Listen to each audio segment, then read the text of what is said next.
Terve Matti. Malliheimo Sinkku tässä terve.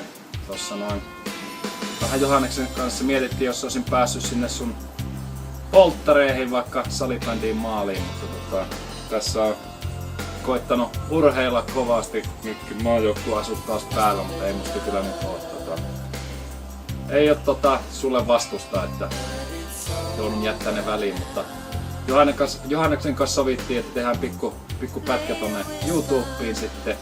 Saatte jätkien kanssa nauraa siellä, että siellä on monta Jypin pelaajaa antaa sulle ja Sonjalle terveisiä sitten, ja tulee siellä muutama elämäohjekin sitten, että taitaa jätkillä olla vähän huonoja muistia noista omista parisuhteistaan, mutta hyvää polttaripäivää ja toivottavasti teillä on hauskaa ja ei muuta kuin onnea valitsemalle tielle sitten Sonjan kanssa. Moi!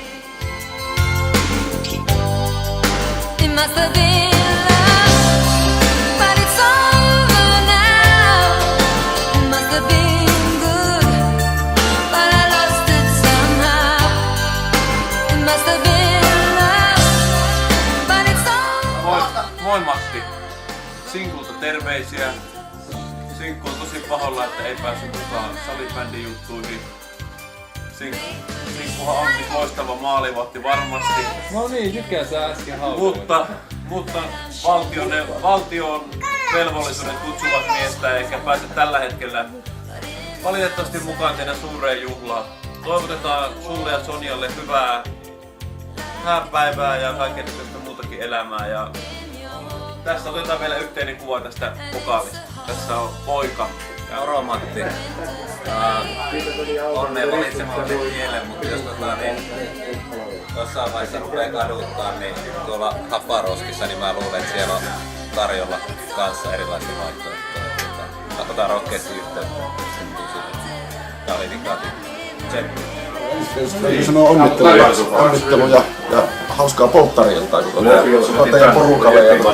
Ja itse asiassa alkuun, koska te olette välttynyt sähdyssä, niin oikeastaan semmoiselta vahemman luokan munaajalta, eli tuolta Valliheimolta, että onneksi Valliheimo ei päässyt maaliin.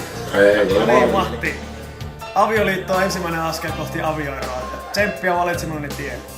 Onnea Matti, muista avioehto.